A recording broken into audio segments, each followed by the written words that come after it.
Bonjour à tous, j'espère que vous allez excellemment bien. Aujourd'hui, on se retrouve pour faire la présentation d'une nouvelle équipe, une équipe qui d'habitude arrivait un peu avant dans les présentations cyclistes, mais cette année, elle arrive qu'au bout du troisième jour, tout simplement parce que l'équipe a changé de nom.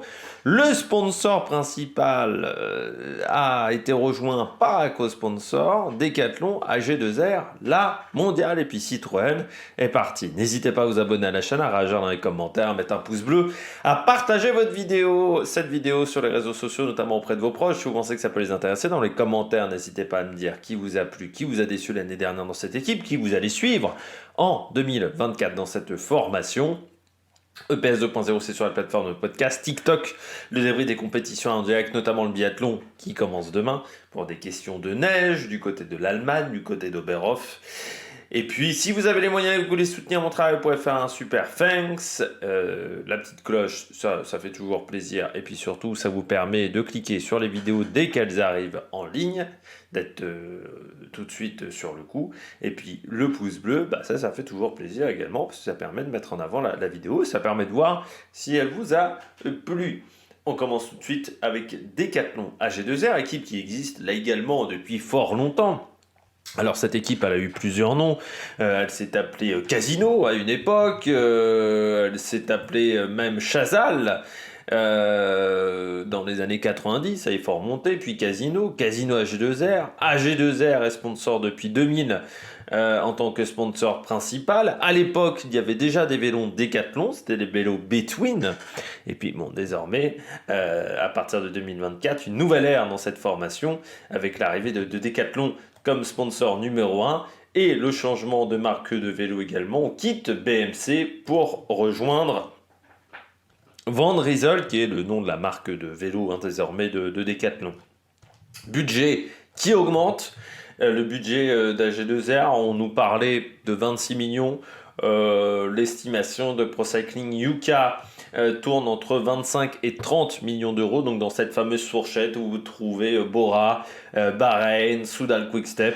Donc on est dans la fourchette moyenne plutôt haute en termes de budget. C'est un budget qui va être supérieur à la Groupama, supérieur à Cofidis. Ça va être l'équipe française qui va avoir le plus gros budget l'année prochaine. On revient sur la saison 2023 d'AG2R Citroën à l'époque. Une saison en demi-teinte. D'un côté, les classiques, ça n'a pas marché. Alors le projet classique autour de Greg Van Avermaet n'a jamais véritablement pris. Dans la tête des mecs d'AG2R, ils se sont dit, on va juste prendre des très bons coureurs de classique et ça suffira. C'est ce qu'a dû se dire Vincent Lavenue, sauf que ça ne suffit pas, parce qu'il faut avoir une culture des classiques. On le voit dans toutes les équipes, que ça soit Quick-Step, Alpecin, toutes ces formations qui sont performantes sur les classiques, même chez Jumbo, l'équipe où vous avez les classiques men, il y a un peu d'expérience dans ce domaine-là.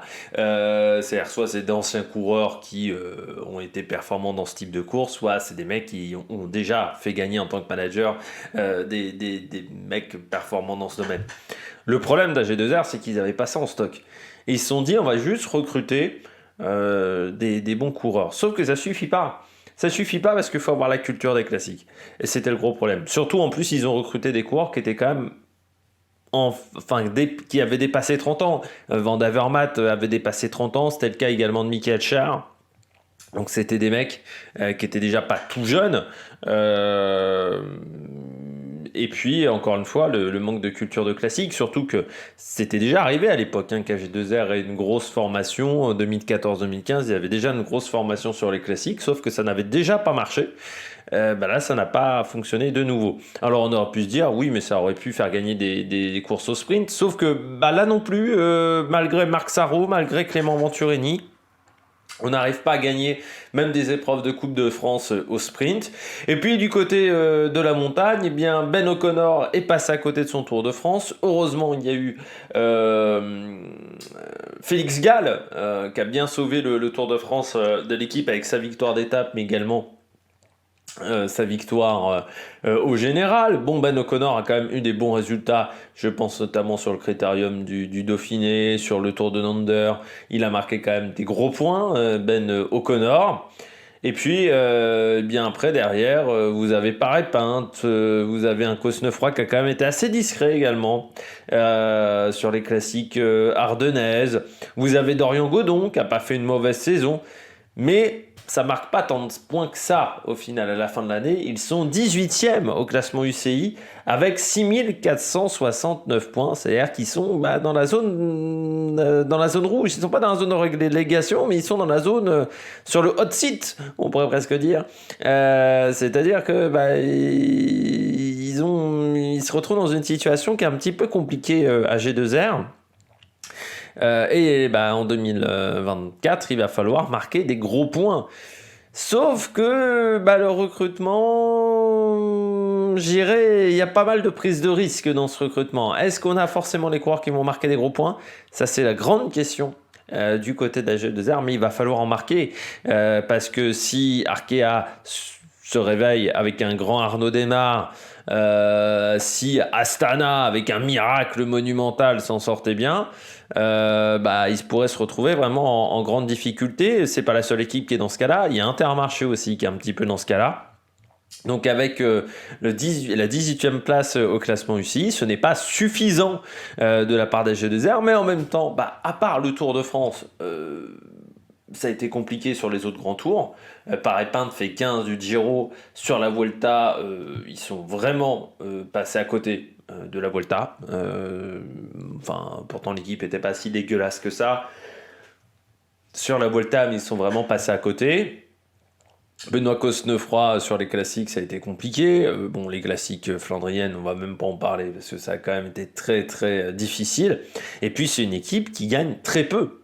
Alors, ça fait depuis plusieurs saisons que c'est une équipe qui s'impose assez peu.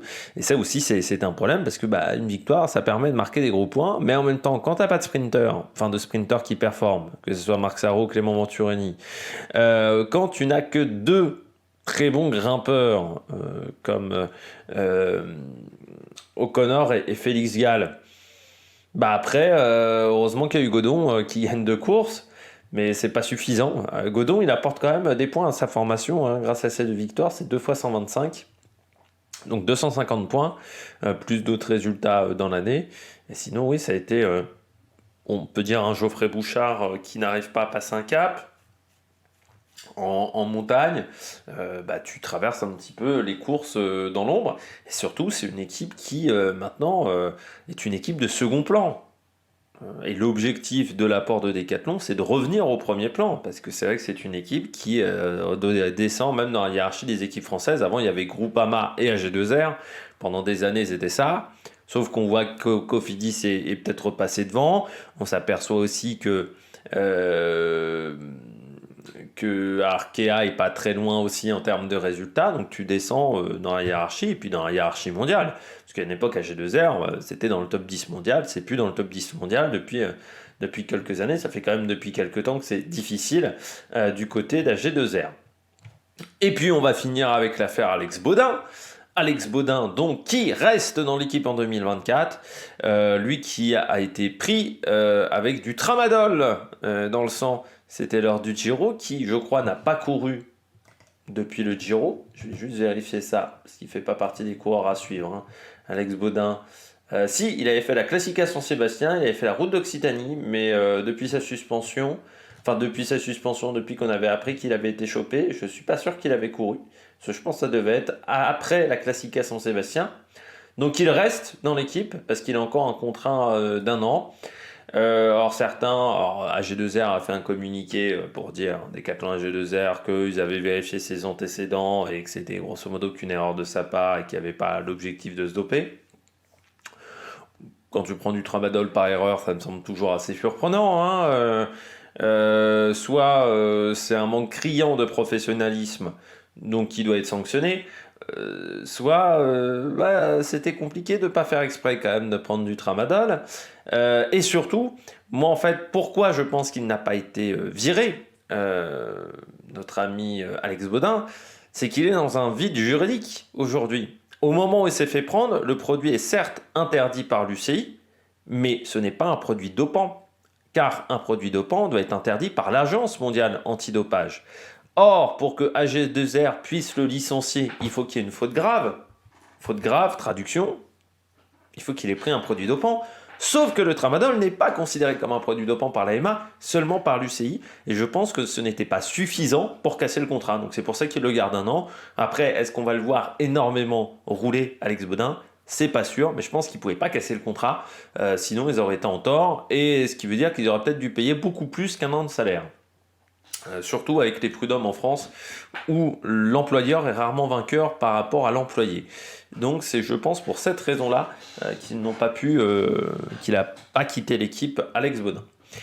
On passe aux victoires sur l'année, ça va aller assez vite. Il y en a 9, et puis il y en a 2 avec Pierre Gauthera, mais qui n'avait à ce moment-là pas le maillot de la formation. Il avait le maillot de l'équipe de France. C'était lors du Grand Prix de la course de la paix, avec le prologue et l'étape 1 qu'il avait remporté Pierre Gauthera. Parmi les 9 victoires, nous avons le Tour des Alpes-Maritimes et du Var, l'étape numéro 3. C'était pour Aurélien Paré-Peintre. Le Trofeo Legueglia pour Nance Peters. Orion Godon avait remporté la flèche Brabanson. C'était au mois d'avril. Au mois de mai, Aurélien Paré-Peintre remportait la 4e étape du Giro. C'est vrai que j'avais oublié cette victoire sur la 4e étape du Giro. Greg Van Avermaet remportait les boucles de l'Aune. Félix Gall remportait l'étape numéro 4 du Tour de Suisse et l'étape numéro 17 du Tour de France. La 4e étape du Tour du Poitou-Charentes, c'était pour Marc Sarrault. Et puis Dorian Godon qui a fini la saison au mois d'octobre en remportant le Giro del Veneto. En termes de nombre de victoires, c'est pas folichon, 9 victoires. Il faut remonter à 2020, encore une fois année Covid, pour avoir aussi peu de victoires, c'était 5. Et 2016 pour une année, on va dire, plus traditionnelle, avec seulement 8 victoires. C'est moins qu'en 2022 avec 11 victoires, c'est moins qu'en 2021 avec 12 victoires. Mais on s'aperçoit quand même que cette équipe, elle gagne assez peu, parce que c'est l'une des équipes du World Tour qui gagne le moins. Et oui, quand on regarde sur les 10 dernières années, il y a 2 saisons où on dépasse les 15 victoires, 3 saisons, pardon, on dépasse les 15 victoires. C'est 2017, c'est 2014 avec 17 victoires, et c'est 2015 avec 24 victoires qui reste l'une des meilleures saisons de cette formation. Ça montre que c'est pas très folichon, et le passage à G2R Citroën n'a pas été très marquant en termes de résultats, il faut bien le dire. On regarde tout de suite les transferts. Quelques changements du côté des transferts. Alors déjà, il y a eu pas mal de départs à la retraite pour Michael Scherel, pour Michael Scher, pour Greg Van Avermaet. Marc Sarrault rejoint la Groupama FDJ en tant que poisson pilote, notamment de Paul Penouet. Clément Venturini qui a rejoint Arkea BNB Hotel. Et puis il y a 2 courants encore qui n'ont pas trouvé de point de chute. C'est Laurens Nessen, le fer d'Oliver, et Antoine Rogel. C'est un jeune coureur prometteur, Antoine Rogel, mais il ne s'est pas passé grand-chose sur ces 2 années dans l'équipe AG2R. Il était passé par la Conti Groupama en 2021, après avoir été stagiaire chez AG2R et d'avoir fait toute sa formation chez AG2R. Bon, après une année dans la Conti Groupama, il est revenu chez AG2R Citroën. Bon, voilà, c'est vraiment, ça n'a pas été une réussite, on va dire, en termes de résultats pour Antoine Rogel. L'année dernière, seulement 43 jours de course et beaucoup de classiques françaises et de classiques belges pour le coureur qui a 24 ans et qui aura bientôt 25 ans. 3e de Paris 3, par exemple, en 2021, Antoine Rogel. On regarde tout de suite l'équipe en 2024. Donc on retrouve 29 coureurs dans cette formation. Le plus âgé étant Larry Warbès avec 33 ans et 190 jours. Le plus jeune est Pierre Gauthera avec 20 ans et 353 jours au 4 janvier. On a pas mal de coureurs qui ont moins de 25 ans. On retrouve Paul Lapera, Valentin Retailleau, Valentin Paré-Peintre, Alex Baudin, Gianluca Paul-Fleet qui a rejoint l'équipe. Pardon, j'ai fait les transferts un peu vite, j'ai oublié de dire les coureurs qui rejoignaient la formation. Il y a Sam Bennett de Borans Groé, il y a Dries de Monde de Alpecin de Koninck, Victor Lafay de la Cofidis, Bruno Ramirez de la Groupama, Sander de Pestel de la Team Flanders et donc Gianluca Paul-Fleet de la Lotto Destiny Développement. J'ai été un petit peu trop rapide en besogne, je me suis emballé. Donc parmi les autres coureurs également qui ont moins de 25 ans, on a Tronchon, Labrosse, Gauthera, et tous ces coureurs-là quasiment ont moins de 23 ans aussi, sauf Retailleau et Lapera. Parmi les coureurs qui ont plus de 30 ans, eh bien, ils ne sont pas nombreux, ils sont seulement 5. Geoffrey Bouchard, Dries de Bondt, Sam Bennett, Oliver Naesen et Larry Warbasse. Et surtout, il n'y a aucun coureur qui a plus de 35 ans dans cette formation. Eh bien, Sam Bennett remplace numériquement Saro et notre ami, j'ai oublié son nom, et notre ami Venturini, qui était dans l'équipe depuis très très longtemps. En montagne, bon, on a quand même des concurrents qui vont pouvoir aider. Je pense à Armirail, pourquoi pas, qui peut avoir un rôle très important. Notamment dans cette formation. Victor Lafay comme puncher. Ça c'est une bonne nouvelle pour cette équipe parce que autour de Benoît Cosnefroy, ça va faire un deuxième coureur qui peut être performant dans ces domaines-là. Et puis toujours Félix Gall en montagne et Ben O'Connor qui sont les deux coureurs les plus importants. Ça reste quand même un peu léger, je trouve, en termes d'équipe. C'est-à-dire qu'il y a quand même pas mal de coureurs qui pour le moment n'ont pas eu de grands résultats ou n'ont pas eu de grands résultats depuis quelques temps. On pourrait penser à Vendramé, on pourrait penser également à Franck Bonamour. Les résultats n'ont pas été excellents. On renforce un petit peu presque l'équipe des classiques avec Dries de Bondt, avec Sam Bennett aussi, qui a parfois été performant sur certaines semi-classiques. Mais ça reste une équipe qui ne m'emballe pas des masses, en fait, tout simplement. Je trouve que les recrues, c'est des prises de risque. Et cette équipe, je me laisse un petit peu indifférente. Je ne suis pas un grand fan d'AG2R, mais là, je ne suis pas totalement convaincu par l'équipe. On regarde tout de suite les coureurs à suivre. On commence avec Félix Gall, l'un des bons coureurs en montagne l'année dernière, vainqueur d'une étape sur le Tour de France, d'une étape sur le Tour de Suisse, 8e sur le dernier Tour de France. Pour lui, des résultats qui ont été bons. On le savait déjà très bon sur les courses d'une semaine. Il l'avait montré sur le Tour du Pays Basque, il l'avait montré sur le Tour des Alpes. L'année dernière, et c'était en 2022, il s'était planté sur le Giro. Il ne s'est pas planté 2 fois. Là, il a vraiment été très bon. Et pourtant, il perd beaucoup de temps en début de course. Heureusement, l'étape de la Reims lui permet de prendre l'échappée, de reprendre pas mal de temps. Bien entendu, l'étape de Courchevel, il a été impressionnant sur cette étape-là, où il fait un sacré numéro dans l'échappée et il finit surtout très très fort. Et puis deuxième également du côté du Markstein. C'est un coureur qui a un bon punch, je dirais pas une pointe de vitesse, un bon punch. C'est vraiment un profil grimpeur-puncher. C'est pas un petit gabarit pour les grimpeurs, 1,78, 66 kg. Mais cette puissance-là qu'il a en plus, il arrive à très très bien s'en servir. Félix Gall, coureur qui va avoir bientôt 26 ans et que l'on verra notamment sur le Tour d'Andalousie, sur Paris-Nice et puis Dauphiné Tour de France qui je pense sera son objectif majeur. Avec Liège-Bastogne-Liège également, c'est un coureur qui peut être intéressant. Je pense sur certaines classiques pour aider, pourquoi pas, Victor Lafay notamment et Benoît Cosnefroy. Deuxième coureur à suivre, c'est Benoît Cosnefroy. Je trouve que l'année 2023 n'a pas été bonne pour Benoît Cosnefroy, surtout si on compare à 2022 qui était quasiment la meilleure de sa carrière. C'est fou parce que c'est quand même, donc je rappelle, champion du monde espoir devant Kemna sur la côte du Saumon à Bergen. Et c'est vrai que j'ai l'impression que depuis, c'est un petit peu difficile pour lui. C'est-à-dire que j'ai l'impression qu'il n'a jamais réussi vraiment complètement à enchaîner les résultats. Il y a eu des bons résultats, je pense à l'Amstel, Bretagne Classique, Grand Prix de Québec, mais on a le sentiment que son profil de coureur est très limité sur le nombre de courses dans l'année. C'est-à-dire que j'ai l'impression que, j'ai déjà dit à plusieurs reprises, qu'au-delà de 8-9%, ses qualités de puncher ne marchent plus. Et dans le même temps, c'est pas Michael Matthews non plus. C'est-à-dire que c'est pas un mec qui a une grosse pointe de vitesse, Benoît Cosnefroy. Donc il se retrouve limité sur ses possibilités de course où il peut gagner.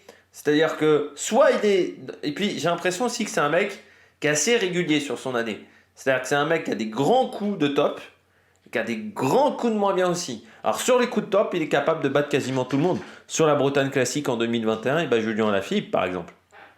Le Julien Alaphilippe qui quelques semaines après, deviendra champion du monde. Moi, je me souviens de son Tour du Limousin en 2019, il m'avait impressionné. Alors c'est vrai, on va me dire c'est que le Tour du Limousin, mais il avait foutu des attaques assez phénoménales. Au Grand Prix La Marseillaise, qui gagne au sprint, il est très très fort aussi. Au Grand Prix de Québec en 2022, c'est aussi une belle perf, il attaque à 5 bandes de l'arrivée, personne ne peut le suivre. Mais j'ai l'impression que son profil de course déjà ne convient pas aux Ardennaises. Enfin, aux Ardennaises, aux vraies Ardennaises. C'est-à-dire Flèche, Wallonne, Liège, Bastogne, Liège. Pour moi, c'est trop pentu pour lui. S'il a jamais été bon quasiment sur ces courses-là. Et il a tenté l'année dernière les Flandriennes. Il disait pourquoi pas les Flandriennes avec les pavés. Ça n'a pas été une grande réussite non plus, à part la Flèche Brabançonne, mais qui n'est pas vraiment une Flandrienne. Hein. Mais Tour des Flandres, E3, Etniesblad, ça n'a pas vraiment marché. Et puis oui, quand tu regardes les résultats sur son année, 8e des boucles de la Mayenne, ce qui est peut-être la course où il a été le plus intéressant. Sur les grands tours aussi, il a beaucoup de mal en troisième semaine. Ça, c'est un coureur qui a des soucis de récupération. Et puis ouais, là je regarde ses résultats, c'est sa pire année depuis 2018, selon Pro Cycling Stats, en termes de classement et en termes de points.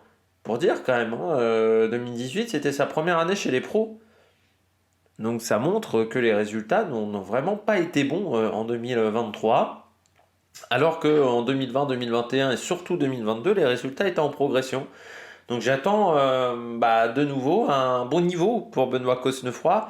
Surtout que pendant très longtemps, on l'a un peu été gentil avec Benoît Cosnefroy. On disait il est jeune, il a encore le temps de progresser. Sauf que maintenant, Benoît Cosnefroy, il a 28 balais. Et le côté je suis jeune, je peux encore progresser, ça marche plus des masses. Parce qu'à 28 ans, on attend quand même des résultats au bout d'un moment. Et là, il manque sacrément encore de résultats et surtout de constance sur la saison. Et c'est ça qui me pose problème avec Benoît Cosnefroy. Ben O'Connor, l'année n'est pas catastrophique en 2023 parce que déjà il y a le Dauphiné qui n'est pas mauvais. Et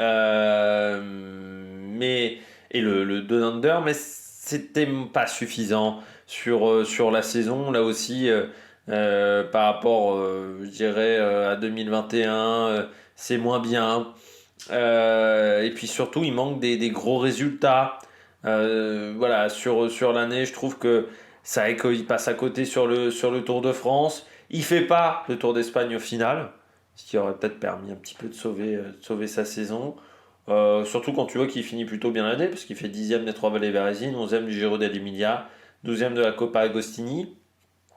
Il se retrouve aussi dans une situation où maintenant il va y avoir le Félix Gall qui va peut-être être la tête d'affiche de cette formation. Il est aussi en dernière année de contrat avec AG2R. Donc lui aussi, il va y avoir des questions qui vont se poser pour Ben O'Connor. Pour moi, c'est un très bon coureur. Mais est-ce qu'il va continuer avec Decathlon AG2R dans les années à venir? Ça, c'est une grande question, surtout si Félix Gall prend de plus en plus de place dans cette équipe. Donc, je pense qu'il va peut-être y avoir des doutes, et puis surtout, il n'aura pas le choix de course numéro 1. C'est Félix Gall qui aura ce choix-là. Donc, est-ce qu'il va faire le Giro? Est-ce qu'il va faire le Tour d'Espagne? Est-ce qu'il va faire Giro et Tour d'Espagne? Ça, c'est une question qu'on peut se poser pour l'Australien. Mais c'est vrai que ça fait depuis quelque temps qu'il n'a pas fait le Giro, donc il faudra voir comment il arrive à s'habituer à tout ça. Mais peut-être que ça va lui faire du bien aussi d'aller sur le Giro, peut-être avec moins de pression sur les épaules. Ça va peut-être lui permettre de retrouver un petit peu des couleurs. Encore une fois, l'année 2023 est pas catastrophique, mais on s'attendait un petit peu mieux du côté de Ben O'Connor, surtout pendant l'été. Sam Bennett, 2023, année transparente avec Labora. Assez transparente. Déjà, il n'y a pas eu de grand tour pour lui, ce qui est assez rare pour un sprinter de ce type-là. Et puis en termes de victoire, il n'y en a qu'une seule. Non, pardon, il y en a 3 parce que j'avais pas vu le Sibiu Cycling Tour. Mais 3 victoires, et surtout, tes 3 victoires, c'est Tour de San Juan, où en plus tu gagnes parce qu'il y a une erreur d'aiguillage, et le Sibiu Cycling Tour. Et puis je rappelle que sur le Tour de San Juan, il y a eu quand même un énorme travail de Van Barle. Pas de Van Barle, de Van Poppel. Donc ça pose des questions sur est-ce qu'il est encore capable de gagner. Surtout que là, il va quand même dans une équipe où, comment dire, à G2R, ça fait depuis longtemps qu'ils n'ont pas eu un sprinter qui gagnait beaucoup. Il y a eu une époque où il y avait Yann Kirsipou chez G2R, Jean-Patrick Nazon également. Mais ça fait quand même depuis quelques années qu'ils n'ont pas des sprinters qui performent tant que ça. Là, ils se retrouvent à avoir un sprinter de classe mondiale. Mais c'est vrai que si on regarde sa dernière année chez Deceuninck, son passage chez Bora, ça fait quand même depuis 3 ans que les résultats ne sont pas exceptionnels. La Bora en 2022, c'est la Vuelta qui le sauve. Deceuninck, pendant 6 mois, il court pas. Et là, chez Bora en 2023, c'était pas top. Alors que j'attendais pas mal de lui. Donc on va voir ce que ça va donner en 2024. Il a un contrat de 2 ans pour Sam Bennett, mais c'est un coureur qui était très très bon chez Deceuninck, chez Bora même, lors de son premier passage chez Bora. J'ai l'impression qu'il s'est un peu perdu. Sam Bennett chez Bora, son deuxième passage n'a pas été bon. Puis surtout qu'il a eu un énorme poisson pilote, hein. C'est-à-dire que ses victoires sur la Vuelta, c'est Van Poppel. Tour de San Juan, c'est Van Poppel. Donc quand tu regardes tous ses résultats chez Bora, il y en a quand même beaucoup où Van Poppel a fait 95% du job. Et lui, il avait juste à finir chez AG2R, ça ne sera pas pareil. Parce que en poisson pilote, il n'y aura pas grand monde, hein. À part Pierre Gautera, il n'y a pas grand monde qui peut peut-être l'aider sur les sprints.